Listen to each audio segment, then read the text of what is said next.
Hello, and welcome to this edition of Salima Speaks. Today we're going to do a little different. I'm going to do a little monologue, tell you a little bit about me, about my life, about situations that happened. And most of you know I just lost 35 pounds, yay, active weight loss. And with the active weight loss, though, you have to drink a lot of water, okay? And as you know, you get older with women, you can't always hold your water that good. I mean, too much information, but check this out. I was on the bus. Now I'm sitting there on the bus, and I have to go to the bathroom, like really bad. And I tell you, a woman cannot pee on herself in public, okay? I'd be a crack-smoking, homeless bum, okay? So I know I can't, I'm sitting in front of the seat, we can do that now, in front of the bus, and I gotta go to the bathroom. So I'm sitting here. Now I remember this guy telling me in Baltimore, he said, if you gotta go to the bathroom, clench and blow. You're supposed to blow, hyperventilate, right? Now, I don't care if somebody think I'm hyperventilating on the bus, as long as I don't pee on myself. A woman cannot pee on herself in public. It'd be 50 years from now, I'd be wearing a cane, little big boy be like, that's the bitch peed herself in public 50 years ago. You can't do it, okay? You can't do it, all right? So I'm on the bus like this. So people looking at me. I don't care, I'm hyperventilating, but I'm not gonna pee on myself. So this bus driver, African dude, every damn bump he find, he hit. He be zooming bumps, zooming. I swear he be saying, I gotta make this bitch piece herself. I swear he knew my mind. He was reading my mind, you know? But I'm not gonna do it. I'm not gonna pee on myself in public. So I ring the bell, I got 25 more blocks to go. I ain't gonna make it, him hitting all these bumps and stuff. I'm sitting there like this. Get off the bus. I don't give a shit, I look stupid, oh, well, I ain't pee on myself. Okay, get off the bus. Now I'm off the bus. I'm sitting here, what am I gonna do now? Okay, I gotta go bathroom. I'm sitting here like this. Now people begin to look at me. Little boy coming, Miss, leave me alone, little boy, I'll piss on you. All right, so I'm looking for a place to go to the bathroom. Thank God for, I'm sorry, all ghetto women ain't bad, but they had a pile of trash in front of their house. Okay? I mean, pamper boxes, Remain noodle boxes, Newport cartons and stuff, but that's my haven. I'm gonna go over there, and I'm going to the bathroom, I'm sorry, right? Now, how do you get across the street? The light is not turning. I'm standing here. I gotta go to the bathroom, okay? I'm looking at this pile of trash. Two things people don't mess with in the ghetto, ghosts and handicapped people. I wasn't no ghost. I had to turn handicapped. So I'm walking across the street. All right, look. They think I ain't peeing myself though, okay? So I'm going across the street. I'm blowing. They stopping traffic because I'm handicapped. All right, so I see the pile of trash. All right, I gotta get to this pile of trash. It's coming. Mill Street's coming out. I gotta get to this pile of trash. So I'm retarded. I'm going. I don't care. I'm getting this pile of trash. I ain't peeing on myself now. All right, I get to the pile of trash. Go behind the trash. I don't care. They can't see me. Do my business. You feel real good when once you get there, you can go. I'm going like a mug. Okay. What I forgot was I have on my 3/4 length suede boots. Y'all heard of Puss in Boots, right? Yes. Well, I was pissed in boots. All in my suede boots. So the next day, I ain't gonna lie, I bought me some Depends. I mean, oh well, okay? Thank you guys. We'll be back in a minute. Peace.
welcome back to this wonderful edition of Salima Speaks.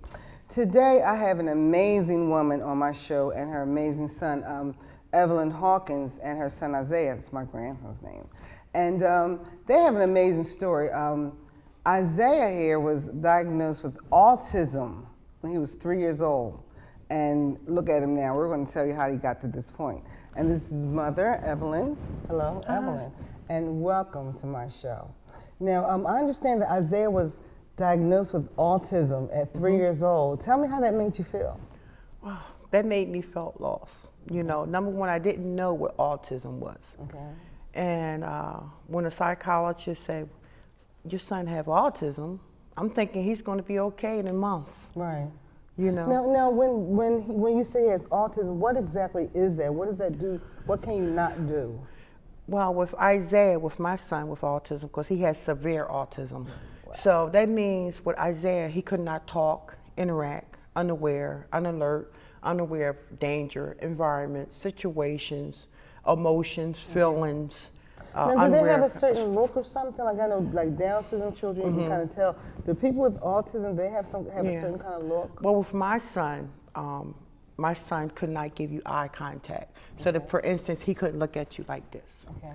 He would look at you like that, or look at you, you know, like this. But he would not look at you eye contact. Right. And I wanted that eye contact from him. Now was his learning capabilities what were they? What could he learn things? He had. It was hard for him to learn. So what they did, what the school system did, is put him into a autistic support class. Okay. So it's basically with children that had severe autism. And he was in them classes for about maybe 7 years, in different classes. So from the time he was 3 to the time he was 7? I mean, for 7 years, so when he was 10? Yes, yes. And what happened when he became 10? Now, did you see a change in him in the 7 years? Did he get any better? While he was in the autistic class, I'm thinking that, hey, you're a special education. You know, as a mother, I don't know anything about autism when he was young. Right. I didn't, you know, I just knew he had autism. I'm thinking he'd be okay, you know. So I'm thinking he's little and he's... You thought he would grow out of it? Yeah, he'll grow out of it. You know, just like if somebody have a cold or something like that. I'm thinking he'll grow out of it. Now, I'm not thinking... When you found out that he was autistic, did you know or did they tell you that this is a lifelong thing? No, or that's one thing they won't tell you. Okay. That's one thing that they did not tell me. When that doctor gave me that diagnosis, I asked him, I said, will my son ever go to college? Okay. And he told me, no, I'm sorry. Okay. And now, what this woman did was amazing. I must share, I asked her, was it all right? Evelyn can't read or write. She's illiterate. And, you know, for whatever reason, you know, I'm proud that you're even here. And the things that Evelyn did, as you can see, this is her son, Isaiah. Isaiah is now 16 years old. Hello, Isaiah. Hello. How are you? I'm fine. Okay, now, how does it make you feel? We're sitting here talking about you having autism. What was that like for you to even have autism? Well, for me, I see it as autism's like, I don't know, it's not as a curse as people say it is. It's not like a disadvantage as you might think it is. It's like advantages and disadvantages of it. Like one advantage of it, you realize things from a different perspective as you might realize things. Like I might realize autism as like, I don't know, like something to be, I don't know, something to be proud of, I guess, because you get to see different things. Like for example, I might see a block, right? And you might see a block. And that block might be different from how you see that block. Okay. But I might see that block as like, I don't know, a square or a circle. So your perception will be different than mine. Yeah. Okay. Now, is it still like that now, or was it just like that when you were in the, I guess, the throes of autism? Well, because I don't understand you. I don't understand this, because they say that you don't outgrow autism, and look at you, you're sitting here. He's in the military academy for 3 years now, doing fine. And he was diagnosed with autism, and it's amazing. And I'll tell you a little bit about Evelyn. developed some kind of system. I don't know. She's going to tell us a little bit about it.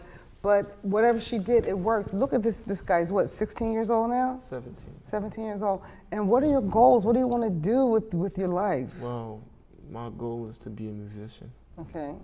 Cause I'm a pretty good guitarist. I play cello, piano, acoustic guitar. Okay. And I don't know, in a tuba. Yeah, in a tuba. Okay. I play lots of instruments, and I don't know. I just feel as though I just wanna sing. Well, I mean, look at you. I mean, you can do anything that you want to do. I truly believe that. So now, what made you decide to develop this program? When I seen after 12 years, he wasn't getting better. Okay. I was getting all these services, TSSs, BSCs, special education teachers and psychologists and therapists, and my whole life went through everything they were saying. Right. So I'm thinking, okay, you're licensed. You know, in my brain, I'm thinking, okay, you're licensed. You know what you're doing. Yeah, exactly. You're a teacher. You know what you're doing. You're a TSS. You know what you're doing. But after receiving all these different people coming to my house and different schools and stuff, I realized he's worse Wow. than what he was. Okay. Now, was he on any medication? No, he was on medicine. Okay. He just been off for now, 6 years. Because I gradually took it off slowly because the medicine was stopping his growth. Okay. But they was busy giving it to him, but I didn't. When I was hugging my son when he was a baby, his heart was beating mine. It was hitting me so hard when I was hugging him that I'm like, wait a minute, why the doctors is not telling me that this medicine can give him a heart attack? Wow. A mother should realize that. A grandmother need to realize that. When you hug your grandchild or your aunt or cousin or whoever, you got to realize that as a parent, as a grandmother. You understand? Okay. Even though the doctors say, well, look, let's take this to calm him down. But if you see that certain signs and symptoms is coming up, like he's sweating a lot, he's not eating, he's like a zombie. Right. You know, he's walking around, he can't even talk to you. You know, a parent need to see that. So now, listen, now going through all that and seeing your son like that and he's not changing. So what in your mind said, maybe I can do this program and change my son's life? What made you think that you could do that? What happened? All these doctors couldn't. The last TSS that I had. Now, what's a TSS? It's a mobile therapy. It's like a TSS. It's like a behavior specialist, but it's someone that stays with a child that have a behavior problem. Okay. So, for instance, if he had a TSS in school and he sit with him, and he's supposed to teach him and help him, but I see it wasn't being done. Right. You know, I had one at home that a TSS came for 4 hours, getting $20 an hour. He's sitting there watching TV. Wow. The other TSS came in the morning, and he's sitting there just chilling. I'm sitting there like, this boy is all over the place. I need help, you know. But well, it's almost like they came there and they were paid. Yeah, exactly. They weren't interested in what they were doing. That's right. But I love my son. Right. I don't care about them. I loved him. Now, that was my only child. Was there anybody that you could have gone to, like their supervisor or anything? You know what? When you're a poor mother and you're on welfare, as me, as a mom, I ain't talking about nobody else, as me, when you're poor and you're on welfare, it's no choices for you, for me. So you didn't feel that you just wanted I went to everybody for help. Okay. And I got tired and I needed to work with my son. So the last time was when I had the last TSS, I never forgot it.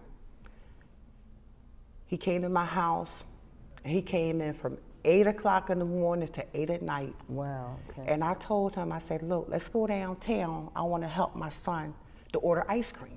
Now, he couldn't order, he couldn't talk, but I'm going to help him, you know. The TSS stayed on the phone from 8 o'clock in the morning to 8 o'clock at night. Wow. And that was it. And I told him, I want you out of my car. I'm going to report you. After that, I sold my car the next day and got rid of everything. And I said, you know what? I'm going to sit on this floor and I'm going to figure out, it said, because I've been on the newspaper too, the front cover of Philadelphia Suns. Okay. And they came and took pictures of everything.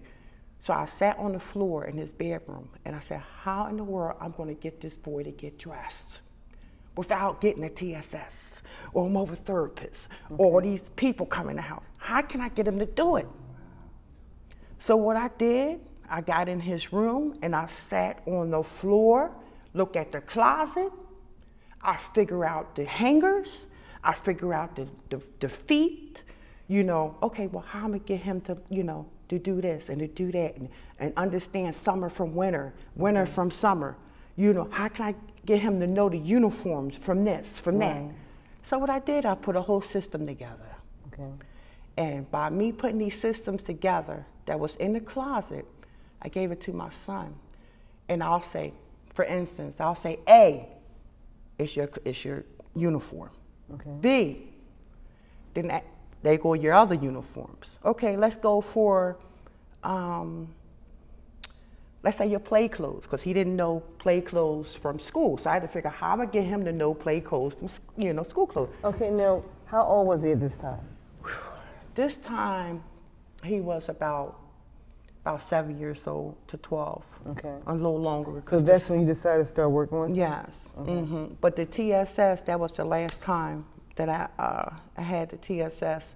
And then after that system, I started figuring out eye contact.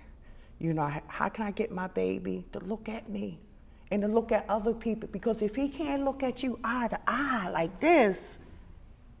And I just noticed that when I looked at him, because I know you told me that, and I wanted to see if he would look at me eye to eye, and he did.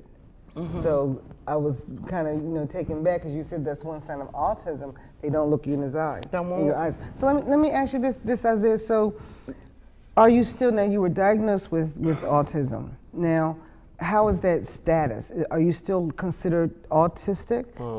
Well, thank God. Me and my mom, we got that diagnosis off of me. Like, Really? Yeah. Okay. Good for you. Wow. Cool. Wow. And here it is right here. Wow. Very good. Very good. So, can I talk about this? Sure. Isaiah was diagnosed for almost 16 years. Through Philadelphia Mental Health. He went to Philadelphia Autism Center for Excellence. He was tested by 3 psychologists at Autism, SPIN-NET, Autism Excellence, that specialized only for autism. And on here, they did a 3-day test, and they said that they can no longer diagnose him with autism. Wow. Very good. So, and this is 20 pages, and this is 20 pages of documentation. So basically, I had to figure out, I had to figure out over 350 signs of autism. So it's not just one, it's, you know, unaware smoke, unaware gas, electric, danger, people that's breaking your house, I had to figure out every single sign. So it's not just one. Autism's from here, from all the way over here. Now, but you had to know how to get it. Is there a certain, there are a lot of different types of autism. You're right, but autism, be honest with you, Miss, let me tell you something. Autism, for me, is autism. Okay. So it's different degrees in autism. With my son, it was severe. I had to hit it. I am not going to sit there and wait for a doctor. Let's go sign my slip. Now he got $100 every time I go see him. Every time I take him to the doctor to see a psychologist, they get over $100 for me signing the paper. But won't you give me some results? Tell me what to do. Tell me how I'm going to help him. But it wasn't there. But as a poor mother, or African, I'm not going to say that, but a poor mother, any mother, you got to know what. Well, I'll say African American, all right? You know. For real. Let's be real. Black. I mean, you got to know how, if you love your child, your grandchild, you got to fight for their rights. And you got to stand up for them. You know, when I went into schools, my son been in 7 schools. They didn't know when I walked in there, I was interviewing everything. So when I walked in there like a lawyer. I had all my notes, papers. I knew what you was talking about in the schools from what you was talking about outside in the recess. but they didn't know I knew. Okay, But- excuse me. Honestly, I want to get to this because we only have a half an hour show. Okay. Gotta have you back to talk all that because it's very interesting. But what I was going to ask you is, now there are a lot of different types of autism. Now this worked for Isaiah, and he had a severe case. Do you think that it could work for other people, other children? This that are will autistic? work for my son. Okay. Now I started with him when he was little, you know, all the way up. Right. I didn't start at 14, Right. or at 18, or 17. That child might be so severe, you understand? But they could some of the systems could still work. But I started with him when So he was why little. aren't you a billionaire right now? I'm not hearing. You know what? You know, I mean, autism is is really Because- big right now. You have this cure. Look at this child, and you're sitting here. I think the reason why is because as a poor mother, I was so happy that my son was talking, and I told someone that was very, very famous in Philadelphia, and he stole one of the methods. Wow. And Yeah. He's through the state, and everybody that's under him, everybody that I know is under him. Every doctor, every psychologist, every So newspaper. everybody has a report to him. To him. And he before. stole one of your things. And he stole the methods, Wow. but nobody knew Wow. about it. I knew about it. I have copyrights. Now, see, and that's then the I see thing, it on too. YouTube for $1,000. That's the thing too. You say that you have a copyright, but he put it out as his own. Yeah, correct, because I'm You poor know- and I don't have anything. Well, you know, all right. Hakeem is going to hook you up with prepaid legal. You know, honestly, so- you know, and you're going to get some help with this because. And look, and don't forget about your girl, you know? Yeah. Because this is amazing. This is really amazing. So he's hiding that you me. did that. So basically what he's doing, instead of Isaiah going to all these hospitals and all these mental health and all these agencies and all these parents and all these places, they are hiding Isaiah from the progress of Well, what he ain't I hiding did. now because he also You know, Salima from Speaks, what I okay? did, because the top-notch person is in charge of every hospital, therapy, doctor, everything. So basically, he's not going to mess up his money because now he got one of the messes on YouTube for $1,000, a parent. Wow. You understand? And even though it's 300 and something methods, but he got one. And he's one of the biggest people Okay, in now Philadelphia. let's get back to this. Because you got unnervous real quick. I'm glad you did. That's good. Taking over my show. But anyway, he took one of your methods, but you have the copyright on Correct. it. Okay, so he's selling it online, but you have the copyright. Correct. Yeah, you hear me, Hakeem? I see Lori right here. You know, she needed Lori like real bad. But see, what he's doing, he's selling it online, and he's, you know, matter of fact, I have the videos. Okay. He don't, you know, now he knows. Okay, you know And the now. copyrights. Now you know. Okay. So, and you I are do have saying this to all lawyers the that's going to back me autism up. folks, So don't try. You know, I'm letting you know that. Well, you know, when you soon. told me about this, that's why I wanted to have you on, because the story has to get out. It has to get out, and by getting out like this is going to be on the media. This is everywhere. This is YouTube, you know, and so people are going to know that this is your method. How can somebody get in touch with you? Is it something that somebody can come to you? You can help the child? I mean, how are you going to do that? What I'm doing, I'm building a corporation that's coming out. Okay. But now, you know, I need some investors Right. or someone that could sponsor the collection. I was hoping that Apple's will sponsor me or some other kind of big corporation that, Right. so the CDs and DVDs and books will come out for everybody. Well, you know, know, for you- people that needs to know. Exactly. The and- serious of autism, because if you don't catch it, autism can be a lifetime. Right. But it's to be from 3 to 80. Wow. You'll be going by 80. And they So what and you do honestly, now? And honestly, they do have a certain autistic people do have a certain look, but I don't see it in your son. I don't see it ever holding you back, you know, in whatever you want to do. So you say you want to be a musician. I didn't know. We should have had you on here playing something. that you would know, be nice. next time we'll have you come back on with one of your many singing, instruments. too. Sing too? He sings. Wow. Okay. Good for you. Yeah, Good, you that's sang good. Unbelievable. Very good. Very good. I'm really proud to have you on. So now, do you see yourself doing that professionally? Are you good enough to be a professional musician? I like to think so. Okay. Wow. Okay. Okay. I have some people I might could introduce to you. Introduce you to. They're in the music business. I think that'll be wonderful because they'll get a chance to work with you and tell your story. And that's amazing. So, what do you think about this woman here? I mean, wow, just amazing to go to bat for you like that, right? Yeah, absolutely. She worked with me countless times. There's no other way to tell that I'm happy that she done this for me.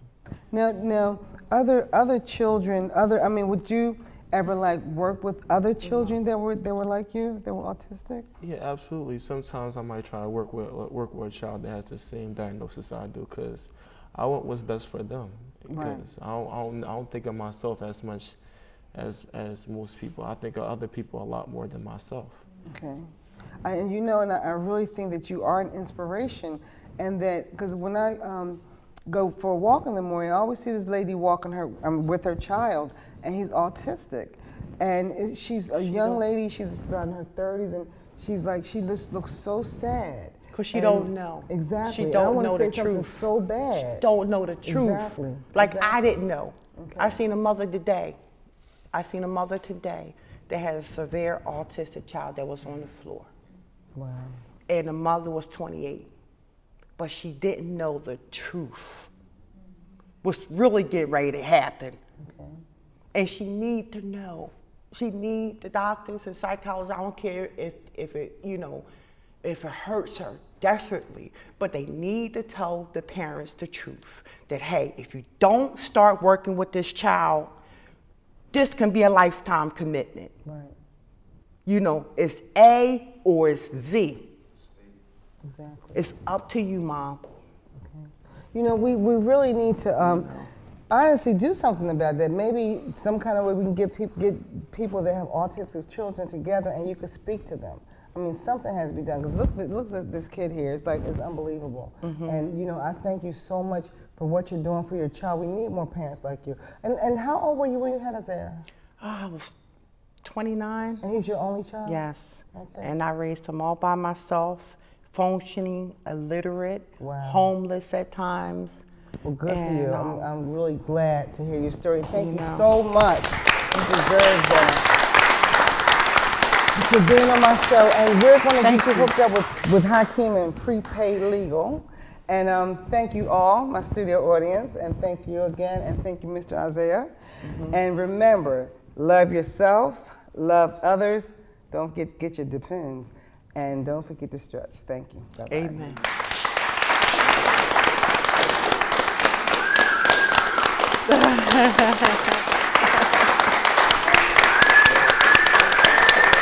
Anyway, we can talk. Thank you. Okay.